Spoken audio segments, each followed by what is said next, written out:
بسم الله الرحمن الرحيم. انا هعتبر الفيديو دوت بمشهد النهاية.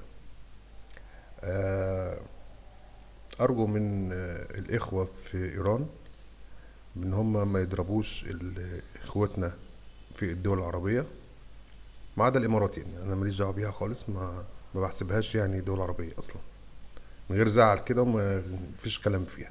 الكل يعلم ان هي دولة بالنسبة لي تبع الصهاينة. آه، اما اخوتنا في الدول العربيه فارجو من الايرانيين ان هم ما يضربوش الدول العربيه، وما ينفذوش المخطط الصهيوني بضربهم للدول العربيه. تمام، رجائي يعني، بعد اذنكم. هرجع اقول بقى الحرب المستمره دي النهايه بتاعتها يا اما هتنتهي قريبا او ستنتهي نهايه بشعه جدا جدا. آه، لنترك الحرب تتوقف بقى او ما تتوقفش للايرانيين وللصهاينه.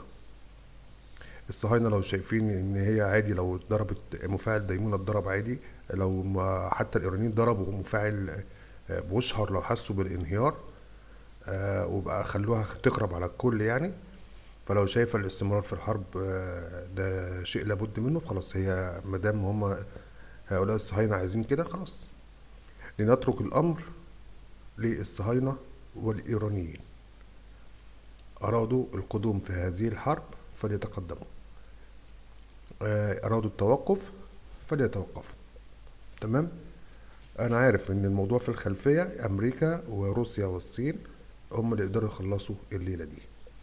فعشان بس يا جماعة ما نتعبوش نفسنا في الليلة ديت والموضوع يكبر اكتر من اللازم او حد يفكر في حاجات غريبة شوية. انا حذرت من البداية من الانتقام، لان انا اشعر بالانتقام، فانا عارف يعني ايه انتقام. ولذلك انا حذرت باللي هيحصل وحصل. وكنت عارف ان في ناس بتاخد كلامي دوت على مش محمل الجد يعني في البداية، لكن لما حصل اكيد فهموا معنى الموضوع ايه.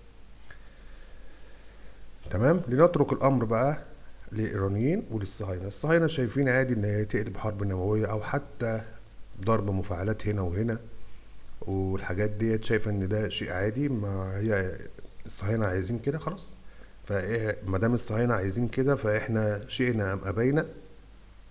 ما دام امريكا مسانداها فمحدش هيقدر يتدخل، فلنترك الامر اللي هم عايزينه. شايفينها بقى هم يضرب هنا، يضرب نووي، يضرب مفاعلات، يضرب مش عارف ايه، خلاص قدر الله ما شاء فعل. ما علينا الا الانتظار فقط. اتمنى من الايرانيين لا يضربوا الدول العربيه. هم غلابه، ملناش دعوه بقى برؤسائهم ايا كانوا بقى صالحين فاسدين. انا ما بتكلمش عن الموضوع، انا بتكلم على الشعوب العربيه كلهم مسلمون. تمام، نحن مسلمون. بغض النظر عن اللي حصل في سوريا او الكلام ده كله، خلاص هو دلوقتي ايا كان انا الجانب اللي اي حد هيقف ضد الصهاينه فانا معاه. ليه؟ لانهم قتلوا اخواتنا في غزه الاف مؤلفه، ومحدش في العالم قادر يتكلم ولا يقف ولا يقول بم. الاف مؤلفه.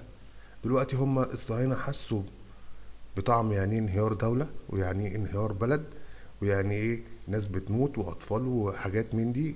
كل ده بيشوفوه بقى. مع ان اللي انا اعرفه ان الضرب بيبقى في الاماكن العسكريه والاماكن المخصصه ده داخل الكيان الصهيوني. وانا لن اعترف ابدا بحاجه بدوله اسمها اسرائيل. تمام. فانا بدعو للسلام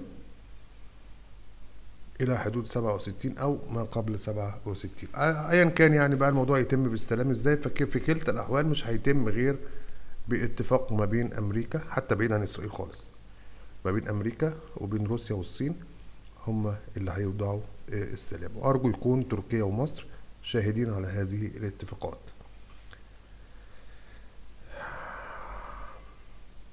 بس مش هينفع اتكلم كلام اي كلام تاني خالص، اللي هو رجاء بس للايرانيين بلاش يضربوا اخواتنا في الدول العربيه. رجاء.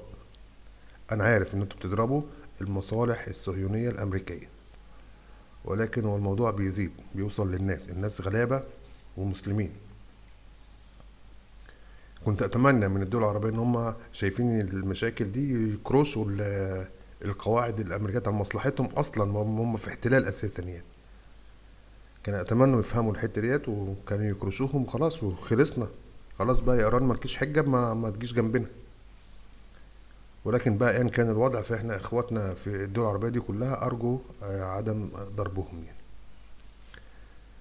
آه، المشكله ما بين الصهاينه وما بين الايرانيين، هو ده الوضع بقى هيفضل ما بينهم هما الاتنين.